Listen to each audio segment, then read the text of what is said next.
Hello everyone, study with পুনির চ্যানেলে তোমাদের সবাইকে ওয়েলকাম। আজকে আমি তোমাদের সঙ্গে ক্লাস ষষ্ঠ শ্রেণীর সমাজ বিচিত্রা পাঠ্যপুস্তক বইয়ের পাঠ নং 12 সমাজ, পরিবার, প্রতিবেশী এবং জনসাধারণ এই পাঠটির আমি অনুশীলনী তোমাদের সঙ্গে আলোচনা করব। অ্যান্ড আমার চ্যানেলে তোমরা যদি নতুন কেউ ভিজিট করে থাকো তাহলে অবশ্যই আমার চ্যানেলটাকে লাইক, শেয়ার অ্যান্ড সাবস্ক্রাইব করে নেবে পরবর্তী নোটিফিকেশন পাওয়ার জন্য। অ্যান্ড এই পাঠটির আমি এক্সট্রা কোশ্চেন তোমাদের সঙ্গে দিয়ে দেব। তাহলে চলো অনুশীলনী তোমাদের সঙ্গে আলোচনা করি। অনুশীলনী 1 নম্বর 1 হলো যে নিচে প্রশ্নগুলির উত্তর লেখো। ক হলো পরিবার বলতে কি বুঝো? আনসারে বলবে যে পরিবার হলো স্বগোত্র বা ঘনিষ্ঠ সম্পর্কিত ব্যক্তিদের একটি গোষ্ঠী যার জন্মসূত্রে, বিবাহসূত্রে বা দত্তক সূত্রে একই গ্রহে একত্রে বসবাস করে। পরিবারের সদস্যরা রক্ত, বিবাহ বা ঘনিষ্ঠতার অনুভূতির মাধ্যমে সম্পর্কিত। তারপর নেক্সট খ নম্বর হলো যে একটি পরিবারে কি প্রকারের সদস্য যুক্ত হতে পারে? আনসারে বলবে একটি পরিবারের 3 প্রকারের সদস্য যুক্ত হতে পারে: জন্মসূত্রে, বিবাহিক সূত্রে ও দত্তক সূত্রে। তারপর নেক্সট গ নম্বর হলো যে একটি পরিবারের সুচারুরূপে পরিচালনার ক্ষেত্রে সদস্যদের কি করা উচিত? তাহলে আনসার এভাবে লিখবে যে একটি পরিবার সুচারুরূপে পরিচালনার ক্ষেত্রে সদস্যদের এক অপরকে শারীরিক, মানসিক ও আবেগিকভাবে সাহায্য করা উচিত। জন্ম থেকে দেখাশোনা করে শিশুদের যত্ন বা প্রয়োজনীয় শিক্ষা প্রদানের ক্ষেত্রেও মা বাবার ভূমিকা গুরুত্বপূর্ণ হতে পারে। তাই ভাই বোনেরা নিজেদের মধ্যে কোনো ভেদাভেদ না রেখে ভালোবাসায় জীবন নির্বাহ করতে হবে। বড়দের অসুস্থতার সময় পরিবারের ছোটদের দায়িত্ব সহকারে চিকিৎসা করাতে হবে। বড়দের মান্য করতে হবে। পরিবারের সবাই নিজ নিজ দায়িত্ব পালন করে পরিবারটি সুচারুরূপে পরিচালিত হবে। তারপর নেক্সট ঘ নম্বর হলো যে ভারতীয় পরম্পরায় পরিবার সম্বন্ধে কি বলা হয়েছে? আনসারে বলবে ভারতীয় পরম্পরায় পরিবারের ভূমিকা অতি উচ্চ স্থান দেওয়া হয়েছে। এতে সমগ্র বিশ্বকে একটি পরিবার হিসেবে বিবেচনা করা হয়। উপনিষদ বা হিতোপদেশ এই ধারণাটি বসুদৈব কুটুম্বকম বলে অভিহিত করা হয়েছে। কোশ্চেন নাম্বার 2 হলো যে পরিবার থেকে আমরা কি পাই? আনসারে বলবে পরিবার থেকে আমরা সুস্থ সামাজিক ব্যক্তি হওয়ার গুণাবলী আয়ত্ত করি। সমাজের নীতি নিয়ম পালন, অন্যের প্রতি সম্মান প্রদর্শন, সহানুশীলতা, সহযোগিতা ইত্যাদি গুণাবলী আমরা পরিবার থেকে আয়ত্ত করি। নিঃস্বার্থ ভালোবাসা, স্নেহ, যত্ন সব পরিবার থেকে পাই। সামাজিক আদর্শ, মূল্যবোধ, জীবন প্রণালী ইত্যাদি সম্বন্ধে শিক্ষা আমরা পরিবার থেকেই পাই। কর্ম করার প্রেরণতা, ত্যাগের মাহাত্ম্য, সেবা পরিণতা, দান, ধর্ম ইত্যাদি আদর্শ আমরা পরিবার থেকেই আয়ত্ত করি। তারপর অনুশীলনী 2 হলো যে 1 নম্বর নিচে প্রশ্নগুলির উত্তর দাও। ক প্রতিবেশী মানে কি? আনসারে বলবে আমাদের আশেপাশে বসবাসকারী পরিবারগুলোকে প্রতিবেশী বলি। প্রতিবেশী মানে আমাদের নিজ পরিবারের আশেপাশে বসবাসকারী অন্যান্য পরিবারগুলো। খ নম্বর কোশ্চেন হলো যে জনসাধারণ বলতে কি বুঝো? আনসারে বলবে জনসাধারণ বলতে আমরা প্রতিবেশী, গ্রামবাসী বা 2-3টি গ্রামের মানুষদের একত্রে বোঝানো যেতে পারে। গ নম্বর হলো জনসাধারণের সহযোগিতায় উদযাপিত যে কোনো 2টি উৎসবের নাম লেখো। আনসারে বলবে ভোগালী বিহু, উরুকায় জনসাধারণের ভেলাঘর তৈরি করে সর্বজনীন ভোজ খাওয়া উৎসব, জনবিল মেলা।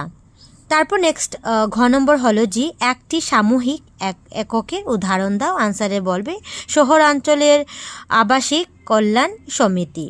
কোশ্চেন নাম্বার 2 হলো যে একটি সমাজ সুচারুরূপে পরিচালনার ক্ষেত্রে প্রতিবেশীদের ভূমিকা সম্পর্কে সংক্ষেপে লিখো। আনসারে বলবে যে একটি সমাজ সুচারুরূপে পরিচালিত হওয়ার জন্য প্রতিবেশীদের মধ্যে সুস্থ সম্পর্ক থাকা আবশ্যক। প্রতিবেশীরাই দ্বিতীয় সামাজিক এককের সৃষ্টি করেন। কোনো গ্রাম বা একটি অঞ্চলের সম্মিলিত সম্পদ যেমন রাস্তাঘাট, পুকুর, সামূহিক উপাসনা গৃহ, শিক্ষা প্রতিষ্ঠান ইত্যাদি কেবলমাত্র একটি পরিবারের সম্পত্তি নয়, সেই অঞ্চলের সমাজের প্রতি সদস্যের সাধারণ সম্পত্তি। সেক্ষেত্রে সামূহিক সিদ্ধান্ত গ্রহণ বা পরিচালনা করার জন্য কাজে সকলের সহযোগিতা থাকাটা আবশ্যক। প্রতিবেশীদের পারস্পরিক সম্প্রতি, সমতা, একতা, উদারতা ও সহযোগিতা মনোভাব সমাজকে সুচারুরূপে পরিচালনা করতে সাহায্য করে। কোশ্চেন নাম্বার 3 হলো যে অসমের জনজীবনের জনসাধারণের ভূমিকা বর্ণনা করো। আনসারে বলবে যে অসমের সমাজ জীবনে জনসাধারণ এক গুরুত্বপূর্ণ অবদান। সরকার বা আইন ব্যবস্থা শুরু হওয়ার আগে থেকেই জনসাধারণ অসমে সমাজের রীতিনীতি অভিভাবক হিসাবে দায়িত্ব পালন করে আছেন। একটি গ্রাম সামূহিক সম্পদের রক্ষণাবেক্ষণ, উৎসব পার্বণ, আপদ বিপদ সুখে সর্বধারণার সহযোগী করা পরম্পরা অতীত থেকে চলে আসছে। অসমের পরম্পরাগত উৎসবসমূহের অসমের জনসাধারণের একসঙ্গে কাজ করার অনেক উদাহরণ দেখতে পাই। যেমন ভোগালী বিহুর উরুকায় জনসাধারণ বেলাঘর তৈরি করে সার্বজনীন ভোজ করা, জোনবিল মেলা, নামঘরের ভাওনা ইত্যাদি অসমীয়া জনজীবনে জনসাধারণের ভূমিকা অত্যন্ত গুরুত্বপূর্ণ। তাহলে অনুশীলনের প্রশ্নোত্তর এখানে শেষ হলো। এখন অতিরিক্ত প্রশ্নগুলি তোমরা দেখে নাও। তাহলে প্রথম বইয়ের মধ্যে দেখে নাও ধারণা চিত্র, কনসেপ্ট ম্যাপ আছে। সমাজের মধ্যে কী কী থাকবে? পরিবার থাকবে, প্রতিবেশী আছে, জনসাধারণ। ঠিক আছে, প্রতিবেশী আর জনসাধারণ মিলে হয় সামূহিক একক বলা হয় প্রতিবেশী জনসাধারণকে। তাহলে এই টেবিলগুলি খুব ভালোটিকে লক্ষ্য করো তোমরা। তারপর বইয়ের কিছু এক্সট্রা কোশ্চেন হলো যে এখানে দেওয়া হলো যে পরিবারের সদস্যরা 3টি প্রকারের যুক্ত হতে পারেন, যেমন জন্মসূত্রে, বিবাহিক সূত্রে ও দত্তক সূত্রে। ঠিক আছে, এটা তোমার কোশ্চেন আসতে পারে। তারপর নেক্সট কোশ্চেন দেখে নাও যে বৈশ্যদেব কুটুম্বকে কি বলে অভিহিত করা হয়েছে। তার আনসার বলবে উপনিষদ এবং হিতোপদেশ বলে বৈশ্যদেব বলে অভিহিত করা হয়েছে। এখান থেকে তুমি শর্ট কোশ্চেন এভাবে লিখতে পারো। তারপর এখান থেকে আরেকটি কোশ্চেন হবে যে সামূহিক একক কাকে বলা হয়। আনসারে বলতে পারবে যে কোনো সামাজিক উদ্দেশ্যে একত্রিত হওয়া জনসাধারণের অংশকে সামূহিক একক বলা হয়। তারপর আরও কিছু অতিরিক্ত কোশ্চেন হলো যে সমাজে প্রাথমিক একক কী, তাহলে বলবে পরিবার। তারপর নেক্সট হলো যে একটি পরিবারের সদস্যরা কয় প্রকার যুক্ত হতে পারে, তাহলে বলবে 3 প্রকারের। তারপরে বৈশ্যদেব কুটুম্বকম ধারণাটি কোথায় পাওয়া যায়। আনসারে বলবে উপনিষদ এবং হিতোপদেশে। তারপর নেক্সট হলো যে নিজেদের পরিবারের পরেই মানুষ কাদের উপর বেশি নির্ভর করে। আনসারে বলবে প্রতিবেশীদের উপর। রাইজমেল মানে কি? আনসারে বলবে জনগণের সভাকে রাইজমেল বলা হয়। সামূহিক একক কি? আনসারে বলবে সামূহিকভাবে যে কোনো সামাজিক উদ্দেশ্যে একত্রিত হওয়া জনসাধারণের অংশকে সামূহিক একক বলা হয়। তারপর নেক্সট 8 নম্বর হলো যে সর্বসাধারণের একসঙ্গে কাজ করার একটি উদাহরণ দাও। আনসারে বলবে জোনবিল মেলার সময় একসঙ্গে মাছ ধরা। তারপর 2-3 মার্কের যেটি কোশ্চেন হতে পারে যে যৌথ পরিবার কি? আনসারে বলবে যে পরিবার ঠাকুরমা, ঠাকুরদা, জেঠু, জেঠিমা, কাকু, কাকিমা, পিসি, মা বাবা ও তাদের পুত্র কন্যা সবাই একসঙ্গে বসবাস করে, সেই পরিবারকে যৌথ পরিবার বলে। কোনো যৌথ পরিবারে আরও অন্যান্য সদস্য থাকেন।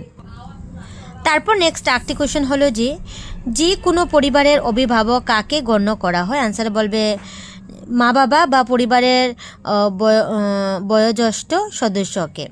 তারপরে বলবে সামূহিক সম্পত্তি বলতে কি বুঝো। আনসারে বলবে সামূহিক সম্পত্তি হলো কোনো গ্রাম বা একটি অঞ্চলের সম্মিলিত সম্পত্তি, যেমন রাস্তাঘাট, পুকুর, সামূহিক উপাসনা গৃহ, শিক্ষা প্রতিষ্ঠান ইত্যাদি।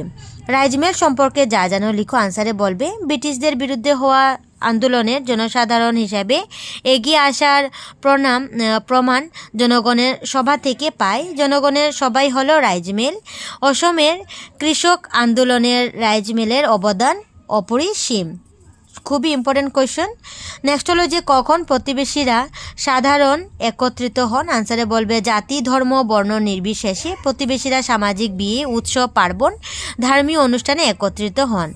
তারপর দেখতে পাচ্ছি এখানে 4-5 মার্কেরও কোয়েশ্চেন আসতে পারে যে পরম্পরাগত উৎসবসমূহের সর্বধারণের একসঙ্গে কাজ করার কয়েকটি উদাহরণ দাও। আনসারে বলবে পরম্পরাগত উৎসবসমূহের সর্বধারণের একসঙ্গে কাজ করার অনেক উদাহরণ দেখতে পাই। উদাহরণ বলবে ভোগালী বিহুর উরুকায় জনসাধারণ বেলাঘর তৈরি করে সর্বজনীন ভোজ খাওয়া, জনবিল মেলার একসঙ্গে মাছ ধরা, নামগড়ে ভাওনা, সমস্ত ধর্মীয় অনুষ্ঠান একসঙ্গে উদযাপন করা, বাড়ি বাড়ি গিয়ে হুচুরি গান করা ইত্যাদি। তারপর এখানে প্রতিবেশীদের টিকাও আসতে পারে যে তোমরা বলবে যে নিজেদের পরিবারের পরেই মানুষ প্রতিবেশীদের উপর নির্ভর করে। আমাদের আশপাশে বসবাসকারী পরিবারগুলোকে আমরা প্রতিবেশী বলে অভিহিত করি। জাতি, ধর্ম, বর্ণ নির্বিশেষে প্রতিবেশীরা সামাজিক বিয়ে, উৎসব, পার্বণ, অনুষ্ঠান ইত্যাদি কাজকর্মে একত্রিত হন। একটি সামাজিক সুচারুরূপে পরিচালিত হওয়ার জন্য প্রতিবেশীদের মধ্যে সুস্থ সম্পর্ক থাকা আবশ্যক। পরিবারের পরেই প্রতিবেশীরা দ্বিতীয় সামাজিক একক সৃষ্টি করেন। প্রতিবেশীদের পারস্পরিক সম্পত্তি, সমতা, একতা, উদারতা ও সহযোগিতা মনোভাব সমাজকে সুচারুরূপে পরিচালনা করতে সাহায্য করে। তাহলে এখানেই আমি শর্ট কোয়েশ্চেন শেষ করলাম। তাহলে আমার ভিডিওটা কেমন লাগলো তাহলে অবশ্যই কমেন্টে জানাবে। তাহলে টাটা।